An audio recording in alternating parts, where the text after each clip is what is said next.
We are all connected with nature. We are born of it. It takes slowing down enough to notice, to connect, to breathe, to nourish ourselves, our families, and our communities. For us, it's a journey of returning to the land and our roots. It's pure and simple. Earth, fresh water, sunlight. Nature empowers us if we let it. We create new pathways outside the previously known, making new choices, connections, and nourishing the seeds we plant.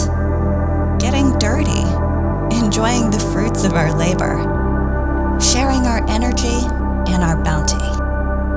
There is more than enough for everyone. This is how we celebrate the very gift of being alive.